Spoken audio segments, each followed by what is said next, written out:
Hello good evening my dear students and welcome back to target IAS. तो हमने कहाँ तक फिनिश कर लिया था लास्ट वीडियो में हमने फिनिश कर लिया था up to what Carnot, right, reverse Carnot cycle, वहाँ तक फिनिश कर लिया था। ठीक है, बात समझ आए जहाँ तक अपन ने करा है, राइट। तो हम लोग कुछ क्वेश्चन लगा लेते हैं, है ना, pertaining to the reversed Carnot cycle. किस तरीके से आपको क्वेश्चन सॉल्व करना है वो भी देख लेते हैं, है ना। इस टाइप के जब भी क्वेश्चन आए तो how you should deal it, right my dear students. Look at here it is. देखिए क्वेश्चन, देखिए ध्यान से और सॉल्व करिएगा। क्या बोला गया है क्वेश्चन में? A domestic refrigerator set at 2 degree Celsius, है ना, handles on an average a thermal load of 8000 newtons. मतलब क्या है क्वेश्चन का my dear? Kilo joules per day, है ना, 8000 किलो जूल्स पर डे। मतलब क्या है क्वेश्चन का? एक domestic refrigerator at 2 degree Celsius, है ना, it is maintained at 2 degree Celsius. ठीक है, जो स्टोरेज स्पेस है ना वो मेंटेन्ड कितना है? 2 डिग्री सेल्सियस पे। Handles on the average a thermal load of 8000 kilo joule per day. इसका मतलब क्या है my dear? What is the meaning of this? देखिए ये वो हीट है जो कि 2 डिग्री सेल्सियस मेंटेन करने के लिए एक्सट्रैक्ट हो रही है, समझ में? तो ये क्या है? Refrigeration effect. बात समझ आ गया? ठीक है, तो क्वेश्चन की लैंग्वेज से आइडिया लगाया करो क्या हो रहा है। ठीक है, एम्बियंट टेम्परेचर, जो सराउंडिंग टेम्परेचर है 30 डिग्री सेल्सियस, मतलब समर टाइम है। ठीक है, the COP of the refrigerator is equal to, ध्यान से देखिएगा, COP of the refrigerator is equal to 0.15 times that of Carnot. जो एक्चुअल सीओपी है रेफ्रिजरेटर की वो 0.15 टाइम्स है कार्नट के, right. You have to find out what the daily electricity consumption, right, the daily electricity consumption in kilowatt hour. ध्यान से, the daily electricity consumption in kilowatt hour is approximately how much? Is it 1.47, 1.51, 3.28 या 2.86? बात समझ आया? Question clear है? ठीक है, please solve it. ठीक है, वीडियो को पॉज करके क्वेश्चन सॉल्व करो। चलिए देखिए इधर, राइट। तो हमें निकालनी है सबसे पहले एक्चुअल सीओपी, है ना। देखो इधर बड़े ध्यान से, एक्चुअल सीओपी के लिए पहले कार्नट निकालनी पड़ेगी ना, कार्नट सीओपी। अब वो किस किस के बीच में वर्क कर रहा है? 2 डिग्री सेंटीग्रेड मतलब 275 केल्विन, है ना, और एम्बियंट कितना है? 30 डिग्री मतलब 303 केल्विन। तो what is Carnot COP? Carnot COP होते हैं T lower upon T higher minus T lower, है ना।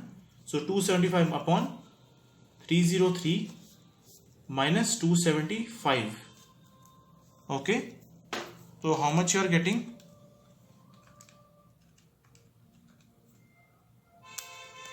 How much you are getting, कितना आता है? Plus 30 minus 275, you should get around 9.82, है ना। जो एक्चुअल सीओपी आती, सॉरी, जो कार्नट सीओपी आती दैट इज 9.8214, है ना। ठीक है, सो सीओपी एक्चुअल क्या हो जाएगी? That will B 0.15 times Carnot, जो कि है 9.8214। ठीक है, तो ये कितना आता है? अब इंटू 0.15 कर दो, ये आता है 1.473, है ना, ये आती है 1.4732। ठीक है, this is what is actual COP, इससे हमको डील करना है ना। ठीक है बात। तो अब 1.4732 मतलब क्या होता है? इसका मीनिंग, सीओपी का मतलब desired effect upon work input. ठीक है, आपको निकालना क्या? Daily electricity consumption. देखो ध्यान से, डेली इलेक्ट्रिसिटी कंजम्पशन, और वो कौन कंज्यूम कर रहा होगा? कंप्रेसर, है ना, रेफ्रिजरेटर का जो कंप्रेसर होता है वही तो पावर खा रहा है ना। तो हमें बेसिकली निकालना क्या है? Basically work input, right. और हमें दे क्या रखा है? डिजायर्ड इफेक्ट दे रखा है 8000 किलो जूल्स पर डे, हर दिन का इतना किलो जूल कंजम्पशन होता है। ठीक है, तो दैट मीन्स व्हाट? डेली मतलब कंजम्पशन जो होता है दैट इज 8000 किलो जूल्स, है ना, राइट, अपॉन वर्क इनपुट। तो यहां से वर्क इनपुट आ जाएगा, राइट, यहां से वर्क इनपुट निकाल लो। यहां से आपको वर्क इनपुट आना चाहिए 5430, है ना, 0.3। तो 5430.303 किलो जूल्स, माय डियर, ये किस में आ रहा है? पर डे, है ना। हर दिन का जो इलेक्ट्रिसिटी कंजम्पशन जाता है वो जाता है कितना? 5430.303 किलो जूल्स पर डे, है ना। राइट माय डियर फ्रेंड्स, ठीक है, अरे यहां तक समझ आई बात, राइट। बट माय डियर हमें तो आंसर किस में निकालना है, हमें आंसर निकालना है daily electricity consumption in kilowatt hour. किस में निकालना है, किलोवाट आवर में निकालना है माय डियर, किलोवाट आवर, ठीक है। तो ठीक है, ये डेली, ये भी डेली है क्योंकि ये पर डे निकाला है, तो ये भी डेली कंजम्पशन है, बट ध्यान से ये किस में है, किलो जूल्स में है। हर दिन का इतने किलो जूल खर्चा होता है, तो इन किलोवाट आवर कैसे निकालेंगे, देखो किलोवाट आवर कैसे कन्वर्ट करते हैं, किलोवाट आवर कैसे कन्वर्ट करते हैं, देखो किलोवाट क्या होता है यार, किलोवाट होता है kilo joule per second, right, is it और not, it is kilo joule per second. और ये है क्या, ये क्या है, आर है ना, अरे आवर्स है कि नहीं, और एक घंटे में कितने सेकंड होते हैं, 3600 सेकंड, राइट, ठीक है, इज दैट क्लियर और not. So basically kilowatt hour मतलब होता है kilo joule per second into 3600 seconds, है ना। So therefore work input in kilowatt hour क्या हो जाएगा, 5430.303 डिवाइड बाय व्हाट, 3600। बात समझ आया, देखो हमें निकालना क्या था, किलोवाट आवर के अंदर है ना, किलोवाट आवर में निकालना है। तो अब चूंकि किलोवाट आवर है, ठीक है ना, किलोवाट आवर है, तो आर में कन्वर्ट करने के लिए क्या करना पड़ेगा, डिवाइडेड बाय व्हाट, 3600, क्योंकि पर सेकंड है ना, किलो जूल पर सेकंड होता है ना किलोवाट, अब बट उसको आर में कन्वर्ट करना है, तो क्या होता है, divide by 3600। So if you divided by 3600 you should get it around, yes, कितना आता है, तो ये फाइनल आंसर आता है 1.508, you should get 1.508 kilowatt hour per day. तो daily consumption in terms of kilowatt hour कितना आता है, 1.508, which is also approximate to 1.51 kilowatt hour, ठीक है, डेली। इतनी बात ठीक है, तो इससे ऑप्शन मैच कर लो, कौन सा आंसर मैच हो रहा है, option B, Bombay is the correct answer, ठीक है। तो ध्यान रखिएगा जब भी किलो जूल को आपको कन्वर्ट करना है ना किलोवाट आवर में, क्या करना है, डिवाइडेड बाय 3600, तो वो किस में कन्वर्ट हो जाएगा, किलोवाट आवर में कन्वर्ट हो जाएगा। यहां तक बात ठीक है। किलो जूल को अगर आपको किलोवाट आवर में कन्वर्ट करना है, क्या कर देना है, डिवाइडेड बाय 3600। क्यों डिवाइड बाय 3600, क्योंकि आर में कन्वर्ट करना है ना माय डियर, किलोवाट में किलो जूल पर सेकंड आता है ना, बट हमें तो आर में चाहिए, right. So therefore you have two divided by 3600, तो वो आ जाता है आंसर हमारा किलोवाट आवर में, ठीक है बात, right, got the point, okay. चलिए आगे बढ़ते हैं, let's look into the next question. चलिए नेक्स्ट क्वेश्चन सॉल्व कीजिए अब।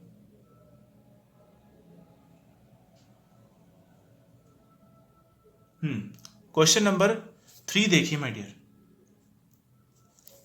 ये वाला क्वेश्चन देखिए, क्वेश्चन नंबर व्हाट 3, ये देखिए, ये वाला जो क्वेश्चन, सॉरी ये वाला।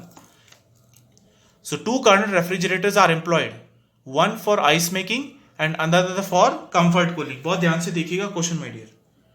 इस बार क्या है, 2 कार्नर रेफ्रिजरेटर आपके पास, एक क्या हो रहा है, एक से आइस बना रहे हैं और दूसरे से क्या हो रहा है, कंफर्ट कूलिंग कर रहे हैं, ठीक है। Now the options are given as, options क्या दिए हमें, options are like this, the COP of refrigerator for ice making is higher than the that of other, COP of refrigerator for ice making is lower than that of other, या फिर COP दोनों का क्या है, same, या फिर COP of corner refrigerator will depend on the refrigerant use. समझ आए, तो हमारे पास में 2 कार्नर रेफ्रिजरेटर है माय डियर, एक क्या हो रहा है, एक आइस बना रहा है, ऑब्वियस बात है अगर आइस बन रहा है तो वो बन रहा होगा 0 डिग्री पे, और एक हो रहा है, एक क्या प्रोड्यूस कर रहा है, सिंपली कंफर्ट कूलिंग प्रोड्यूस कर रहा है, एक कंफर्ट कूलिंग प्रोड्यूस कर रहा है। कंफर्ट कूलिंग आप मान सकते हैं कितना, 20 डिग्री सेंटीग्रेड मान सकते हैं, राइट, 20 डिग्री सेंटीग्रेड आप अज्यूम कर सकते हैं, ठीक है, बात समझ में आई। तो आप COP कंपेयर कर सकते हैं दोनों का, देखिए सेम टाइप का क्वेश्चन मैंने आपको कराया था क्या, कि COP of a refrigerator is more in what winter season as compare to summer season. ध्यान आ रहा है? अब इसमें वेरिएशन क्या है, इसमें सीजन का वेरिएशन नहीं है, इसी में एक ही मशीन से हम दो काम करा रहे हैं। एक ही मशीन है पास में रेफ्रिजरेटर, उससे हम क्या कर रहे हैं, एक केस में क्या हो रहा है उससे आइस बना रहे हैं एट 0 डिग्री, और दूसरे केस में क्या कर रहे हैं हम उसकी कंफर्ट कूलिंग कर रहे हैं। कंफर्ट कूलिंग मतलब we are bringing down the space temperature of the storage space to 20 degree centigrade suppose. और बाहर का इस केस में देखो, बाहर का एक्सटर्नल टेम्परेचर सराउंडिंग टेम्परेचर क्या रहेगा, सेम। आप उसको सेम मान सकते हो, राइट? कर पाएंगे इस क्वेश्चन को? चलिए देखिए कर पा रहे हैं कि नहीं। सी हियर, तो मैं यहां पर दो कार्नर रेफ्रिजरेटर बना रहा हूं। पहले केस में माय डियर आइस बना रहा हूं। आइस बनाने के लिए लोअर टेम्परेचर क्या हो जाएगा 273 केल्विन, राइट? और हायर टेम्परेचर जो होगा एम्बियंट का ना। अब एम्बियंट का क्या मानना चाहते हो? एम्बियंट का मान लो आप, जैसे क्या मानना चाह रहे हो? यस 320 ले लेते हैं, चलो लेट अस टेक 320 ना, 320 ले लेते हैं, कोई इशू नहीं है, क्योंकि 320 केल्विन मतलब होता है 47 डिग्री सेंटीग्रेड सपोज मान लिया, मतलब कोई इशू नहीं है। और अगेन फिर से दूसरा रेफ्रिजरेटर हम ले रहे हैं जो किसके काम आ रहा है, कंफर्ट कूलिंग। अब कंफर्ट कूलिंग के लिए क्या अज्यूम करो, 293 kelvin. So the lower temperature in this case 293 kelvin assume करो। मतलब क्या है इसका, कंफर्ट कूलिंग, ठीक है? यहां तक बात समझ में आ गई ना? तो ये कंफर्ट कूलिंग वाला रेफ्रिजरेटर है, ये आइस मेकिंग रेफ्रिजरेटर है। अब हमें सीओपी को करना है कंपेयर, तो कोई बात नहीं, सीओपी निकालो दोनों केस में, और क्या है, सीओपी आइस क्या हो जाएगा, lower temperature upon temperature difference, isn't it? ठीक है, तो 273 डिवाइडेड बाय कितना आता है, ये 27 है ना? ठीक है माय डियर फ्रेंड्स, देखो नॉर्मली देखो ये इंजीनियरिंग सर्विस का प्रॉब्लम है, and in this calci is not allowed, right? तो उसमें आपको क्या करना पड़ेगा, अप्रोक्सीमेशन लेके करना पड़ेगा ना, because calci is not there. देखिए 10 के आसपास आएगी, आपको दिख रहा है ये वैल्यू 10 के आसपास आएगी ना, because 273 is very very close to 270। तो 270 से 27 जब काटेगा तो 10 से जाएगा ना, तो it is very very close to 10। इतनी बात समझ आ रही है? 10 के बहुत ही क्लोज हो गए, राइट? मे बी 10.1 है ना, इसके आसपास रहेगी। चलिए अब हम देखते हैं सीओपी ऑफ कंफर्ट कूलिंग, वो क्या हो जाएगा इस बार, lower temperature 293 upon temperature difference, तो 320 माइनस 293, ये कितना आता है 293 डिवाइड बाय व्हाट 7, सॉरी नहीं यार ये 27 थोड़ी होगा, ये हो जाएगा 47 है ना, 47, राइट, सॉरी ये 47 होगा, right? 47। So now 47 273 divide by 47 क्या हो जाएगा, it should come out to be around 5.8 के आसपास आना चाहिए। इसको आप डिवाइड करेंगे तो 5.8 के आसपास आना चाहिए।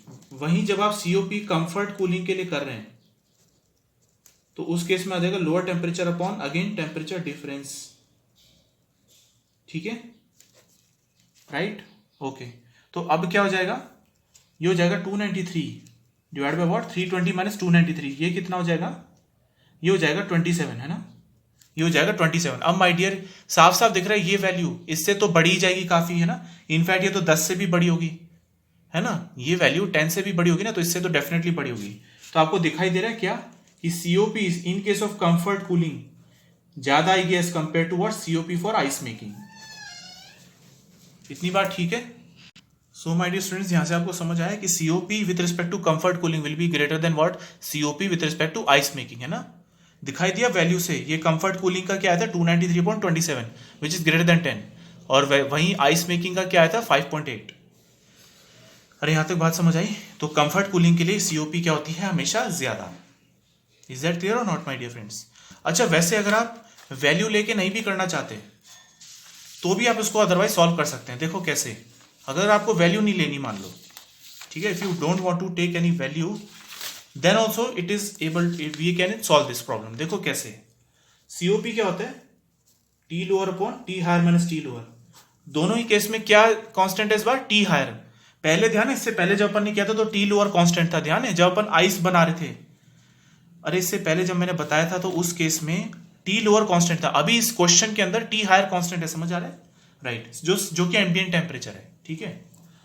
अब क्या है, टी लोअर फॉर आइस क्या होता है 273 केल्विन, वहीं T lower for comfort cooling 293। कहने का मतलब क्या है कि कंफर्ट की हमेशा कंफर्ट कूलिंग के केस में टी लोअर ज्यादा आता है as compare to what ice making, है ना, ठीक है।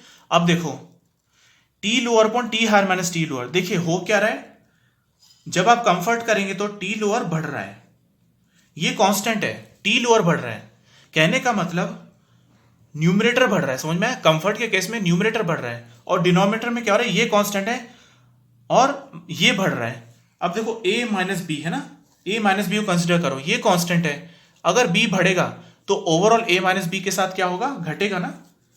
देखो 10 माइनस 3 करो और 10 माइनस 5 करो, घट रहा है ना वैल्यू, अरे घट रहा है कि नहीं, ठीक है। तो इसका मतलब क्या है, कंफर्ट कूलिंग के लिए टी लोअर भी ज्यादा और डिनोमिनेटर भी ओवरऑल डिक्रीज हो गया, तो इसका मतलब ओवरऑल क्वांटिटी काफी बढ़ गई ना, ओवरऑल जो वैल्यू है वो काफी बढ़ गई। तो इसीलिए आप यहां से भी बोल सकते हैं कि कंफर्ट के केस में सीओपी हमेशा ज्यादा ही आएगी as compare to what ice making, यहां से भी आप बोल सकते हैं लॉजिकली। तो आंसर क्या मैच हो जाएगा, answer will match with COP of refrigerator for ice making is lower, है ना, आइस मेकिंग की is lower than that for the other, option B Bombay is the correct answer. भाई समझ आ गया किस तरीके से क्वेश्चन सॉल्व करना है आप लोगों को, ठीक है, ओके ग्रेट।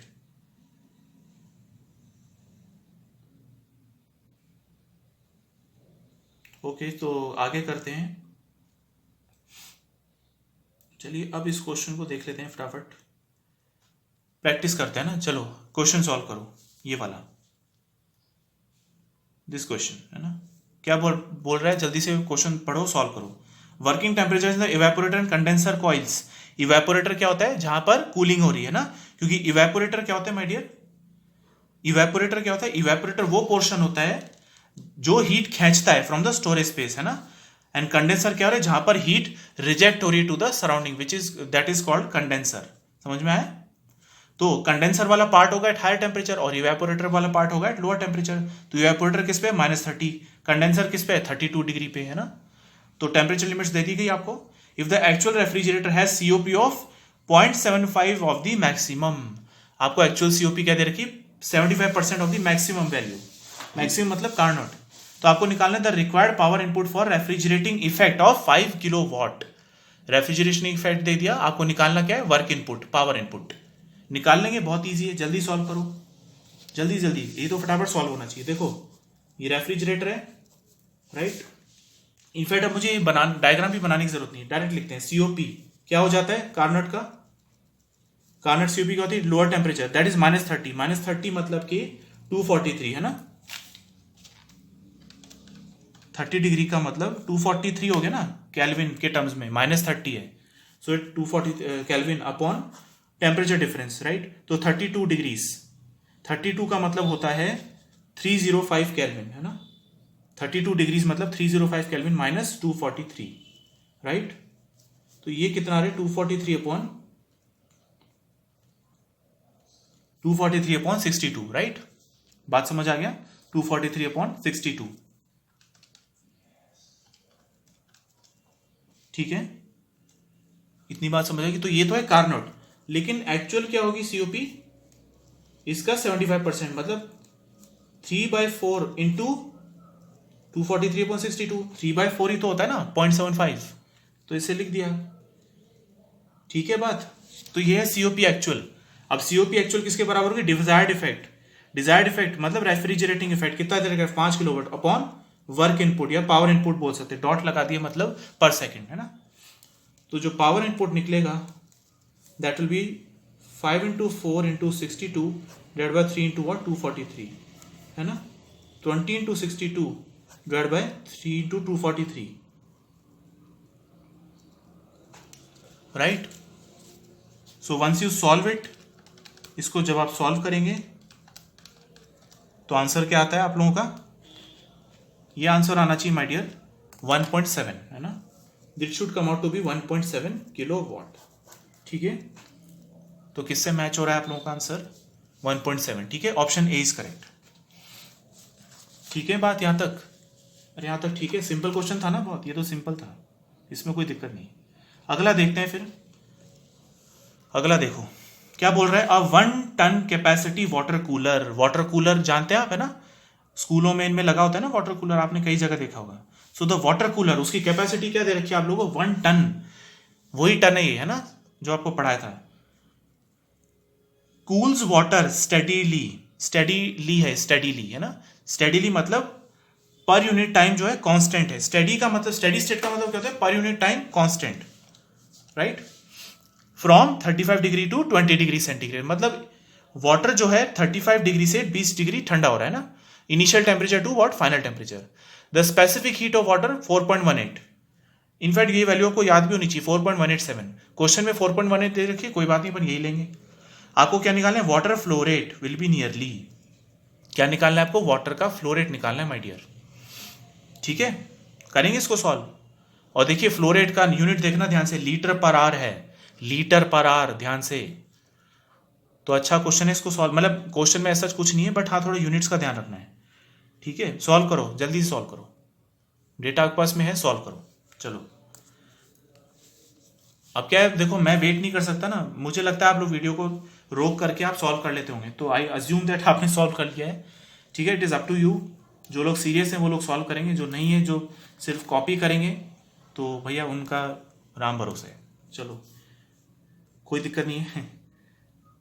देखिए माय डियर, अगर आपको कुछ नहीं दिया होता ना, कुछ नहीं अगर आपको दिया होता तो आपको सिंपली मानना है क्या, कार्नट, बिल्कुल आपको कार्नट ही मानना है।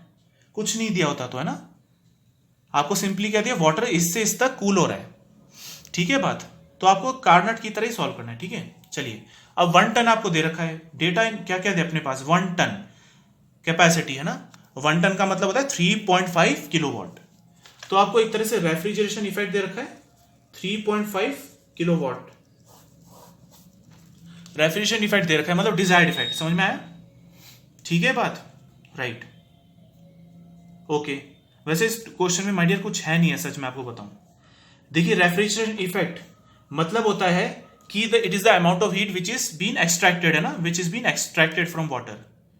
ठीक है, नाउ देखिए कितनी हीट एक्सट्रैक्ट हुई, हीट का फॉर्मूला क्या होता है, एमसी डेल्टा टी और नॉट, राइट।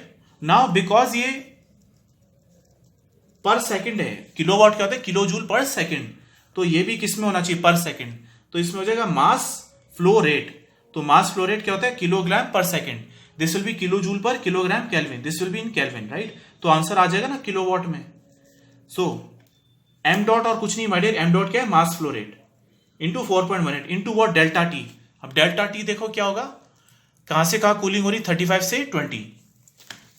इसमें माय डियर कोई कार्नट फार्नट का कोई प्रिंसिपल नहीं लग रहा है, simply energy conservation, energy conservation लिखा है ना, कि मतलब जितना हीट एक्सट्रैक्ट हुआ that will be equal to 1 ton, है ना, refrigeration effect 3.5 kilowatt, that will be M dot C delta T. So 3.5, अब देखिए kilo joule per second, kilowatt है ना, किलो जूल, तो इसलिए 4.18 रखेंगे, क्योंकि 4.18 क्या है, किलो जूल पर किलोग्राम केल्विन, समझे, तो इधर भी किलो जूल, इधर भी किलो जूल चलना चाहिए। ठीक है, यूनिट्स का ध्यान रखना है। तो M dot into 4.18 into what, 15, है ना, तो यहां से मास फ्लो रेट आ जाएगा 3.5 डिवाइड बाय 4.18 इंटू 15।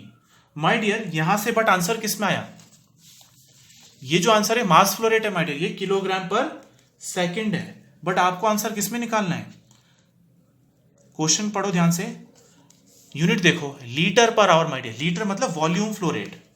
ठीक है, नो वॉल्यूम क्या होता है, mass divided by what, density, is that clear. तो वॉल्यूम फ्लो रेट होगा mass flow rate divided by density of water, density हमें पता है 1000, है ना, तो बट ये अगेन ये क्या है, पर सेकंड है माय डियर, आपको किस में चाहिए, पर आवर में। ठीक है, तो क्या करेंगे, सो 3.5 divide by 4.18 into 15 divide by density, तो करा 1000। अब बहुत ध्यान से माय डियर, किलो यहां से लीटर में कन्वर्ट हो गया ना, एनी हाउ लीटर में कन्वर्ट हो गया, बट अभी भी लीटर पर सेकंड है, लेकिन आपको चाहिए लीटर पर आवर, तो ऑब्वियस बात है किससे मल्टीप्लाई करेंगे आप, 3600 से, बिल्कुल, क्योंकि एक घंटे में कितने सेकंड होते हैं, 3600, तो इनटू करेंगे क्या 3600, तब जाके आपके पास में लीटर पर आवर में आंसर आ जाएगा। I hope it's clear to you. 3600 से मल्टीप्लाई क्यों किया है, क्योंकि देखो अभी तक यहां तक हमने निकाला था किसमें,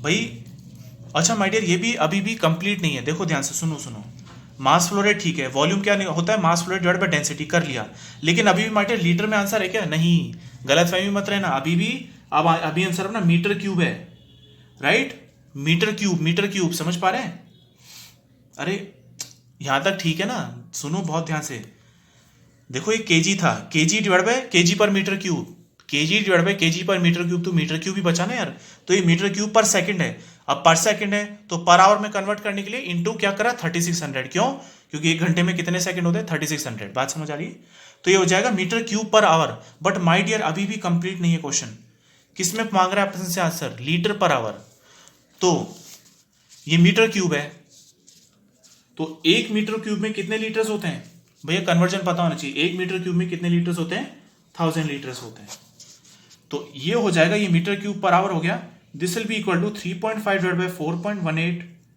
इंटू 15 इंटू 1000 3600 इंटू क्या करेंगे 1000, ये इंटू 1000 क्यों किया, ये वाले इंटू 1000 क्यों किया, क्योंकि मुझे मीटर क्यूब को कन्वर्ट करना है किसमें, लीटर्स में, लीटर्स पर आवर, अब अपना आंसर आ गया, ठीक है, तो ये 1000 गेट्स कैंसल्ड, अब निकाल लीजिए यहां से आंसर कितना आ रहा है आप लोगों का,